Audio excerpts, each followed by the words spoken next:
عباس آئے مشق بھری آپ لے گئے، ظالم بتائے پہرا لگانے سے کیا ملا۔ آئیے میری گزارش ہے جناب امیر حمزہ صاحب کی بارگاہ میں آپ سب استقبال کریں، ایک باواز بلند نعرہ صلوات۔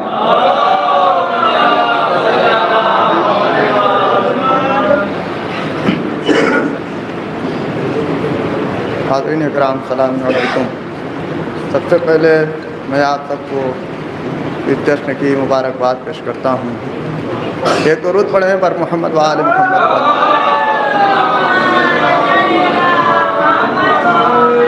چار متازہ فرمائیں۔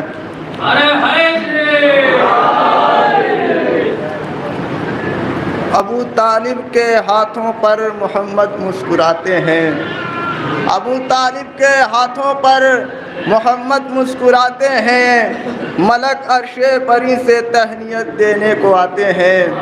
کہ ابو طالب کے ہاتھوں پر محمد مسکراتے ہیں، ملک عرش بری سے تہنیت دینے کو آتے ہیں۔ تو فضیلت ہم کو حاصل ہے کہ ہم خدام پیغمبر، فضیلت ہم کو حاصل ہے کہ ہم خدام پیغمبر نبی کے ساتھ جشن آمد صادق مناتے ہیں، نبی کے ساتھ جشن آمد صادق مناتے ہیں۔ ایک صلوات پڑھیں بر محمد و آل محمد۔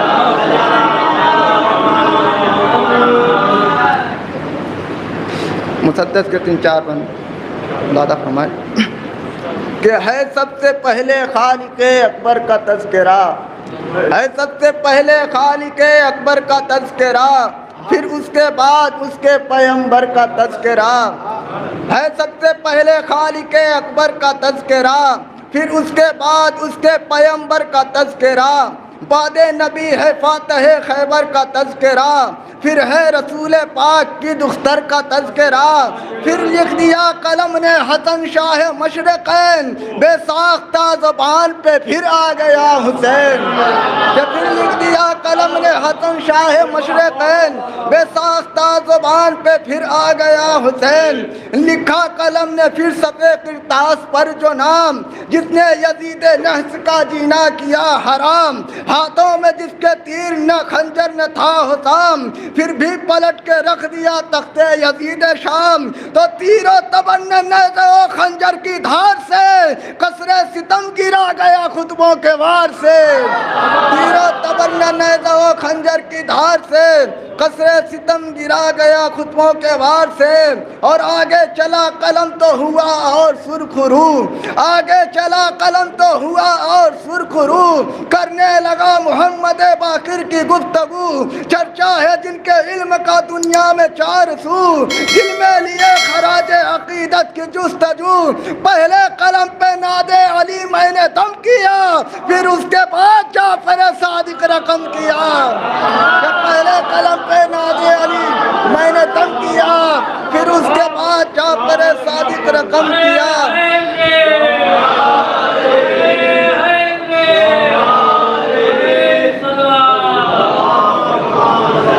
کہ آگے چلا قلم تو ہوا اور سرخ رو، کرنے لگا محمد باقر کی گفتگو، چرچا ہے جن کے علم کا دنیا میں 4 سو، دل میں لیے خراج عقیدت کی جستجو۔ پہلے قلم پہ ناد علی میں نے دم کیا، پھر اس کے بعد جعفر صادق رقم کیا۔ تو بعد امام جعفر صادق چلی جو بات، عرش پری پہنچ گئے میرے تخیلات، آیا پہ خراج عقیدت قلم پہ ہاتھ، پوری سمٹ کے آ گئی لفظوں کی کائنات۔ تو سدرا سے بھی بلند تصور میرا گیا، تب جا کے مجھ سے موسی کاظم لکھا گیا۔ سدرا سے بھی بلند تصور میرا گیا، تب جا کے مجھ سے موسی کاظم لکھا گیا۔ ایک صلوات پڑھے پر محمد و آل محمد۔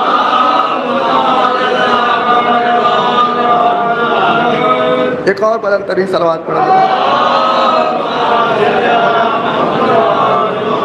امام حسین علیہ السلام کے حوالے سے چونکہ نانا کا ذکر ہو رہا ہے تو میں سمجھتا ہوں کہ نواسے کا بھی ذکر تھوڑا بہت ہونا چاہیے، لہذا 3-4 مسدس کے بند اس کے بھی حوالے سے ملاحظہ کیجیے گا۔ کہ ایک صلوات پڑھے پر محمد و آل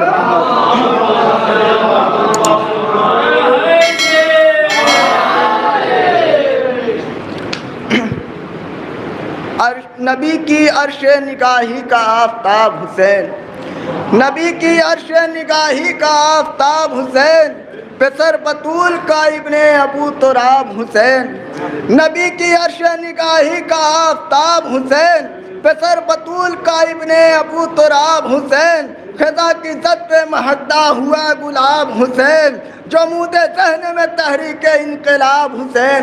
بیت ملاحظہ کیجئے گا کہ نبی کی عرش نگاہی کا آفتاب حسین، پسر بطول کا ابن ابو تراب حسین، خدا کی زد پہ مہکتا ہوا گلاب حسین، جمود ذہن میں تحریک انقلاب حسین۔ تو عبودیت کا اسے زیب و زین کہتے ہیں، عبودیت کا اسے زیب و زین کہتے ہیں، شہادتوں کے خدا کو حسین کہتے ہیں، عبودیت کا اسے زیب و زین کہتے ہیں، شہادتوں کے خدا کو حسین کہتے ہیں۔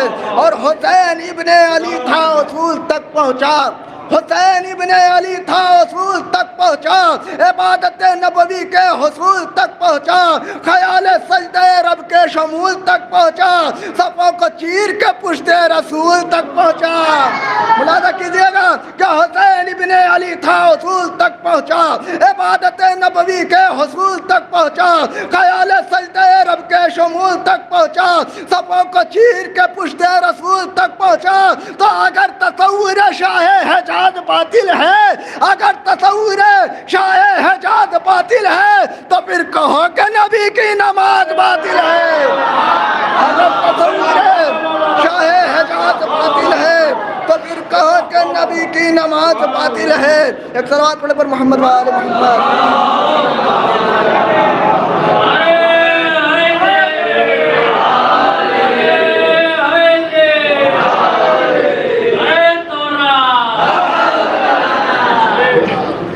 کہ اگر تصور شاہ حجاز باطل ہے تو پھر کہو کہ نبی کی نماز باطل ہے۔ اور جہاں کے مفلس و نادار جلد آ جاؤ، جہاں کے مفلس و نادار جلد آ جاؤ، فدا ہوئی ہے گوہر بار جلد آ جاؤ، لگاؤ دیر نہ زنہار جلد آ جاؤ، ابھی کھلا ہے یہ دربار جلد آ جاؤ، ابھی کھلا ہے یہ دربار جلد آ جاؤ، کہ ہر ایک چادر ظلمت سمٹنے والی ہے، ہر ایک چادر ظلمت سمٹنے والی ہے، میرے حسین کی خیرات بٹنے والی ہے، ہر ایک چادر ظلمت سمٹنے والی ہے، میرے حسین کی خیرات بٹنے والی ہے۔ اور یہ جناب زینب سلام اللہ علیہ کے حوالے سے کہ منا رہی ہے تو ایسے غریب بھائی کا غم، منا رہی ہے تو ایسے غریب بھائی کا غم، نہ تازیانوں کا ڈر ہے نہ خوف ظلم و ستم، یہ عزم و جرأت و ہمت یہ حوصلے یہ قدم، محل یزید کا اس میں حسین کا ماتم۔ ملاحظہ کیجئے گا کہ محل یزید کا اس میں حسین کا ماتم۔ تو تیرے عمل سے یہ پیغام عام ہوتا ہے، تیرے عمل سے یہ پیغام عام ہوتا ہے، عزائے شہ میں تقیہ حرام ہوتا ہے، تیرے عمل سے یہ پیغام عام ہوتا ہے، عزائے شہ میں تقیہ حرام ہوتا ہے۔ اور یہ جو لوگ کہتے ہیں کہ جب مولا حسین علیہ السلام کے قریب جب خدا اتنا تھا تو پھر خدا کو بھی بچانا چاہیے تھا، آخر اس کی وجہ کیا اندازہ کیجئے گا کہ فضا میں اڑتے ہوئے تیر اور فضا میں اڑتے ہوئے تیر اور ہوا خاموش، ہر ایک چشمہ طوفان کربلا خاموش، وہ کہتے آپ مسلسل مگر گھٹا خاموش، سوال یہ ہے کہ معبود کیوں رہا خاموش؟ وجہ اس کی یہ ہے، ملاحظہ کیجئے گا کہ فضا میں اڑتے ہوئے تیر اور ہوا خاموش، ہر ایک چشمہ طوفان کربلا خاموش، وہ کہتے آپ مسلسل مگر گھٹا خاموش، سوال یہ ہے کہ معبود کیوں رہا خاموش؟ وجہ یہ ہے کہ امین فاتح بدر و حنین کی مرضی خدا تو دیکھ رہا تھا حسین کی مرضی، خدا تو دیکھ رہا تھا حسین کی مرضی۔ اور یہ آخری بند ملاحظہ فرمائے کہ کمال یہ ہے کہ دل ایک مختلف پہ کر، کمال یہ ہے کہ دل ایک مختلف پہ کر وہی جلال وہی روب اور وہی تیور قدم جو رکھتا تھا رن میں حسین کا یاور بلال چیخ کے کہتا تھا شام کا لشکر بیت ملاحظہ کیجئے گا آخری بندہ ہے کہ کمال یہ ہے کہ دل ایک مختلف پہ کر وہی جلال وہی روب اور وہی تیور قدم جو رکھتا تھا رن میں حسین کا یاور بلال چیخ کے کہتا تھا شام کا لشکر کہ فدائے فاتح بدر و حنین کتنے ہیں فدائے فاتح بدر و حنین کتنے ہیں سمجھ میں یہ نہیں آتا حسین کتنے ہیں فدائے فاتح بدر و حنین کتنے ہیں سمجھ میں یہ نہیں آتا حسین کتنے ہیں ایک صلوات پڑھے پر محمد و آل محمد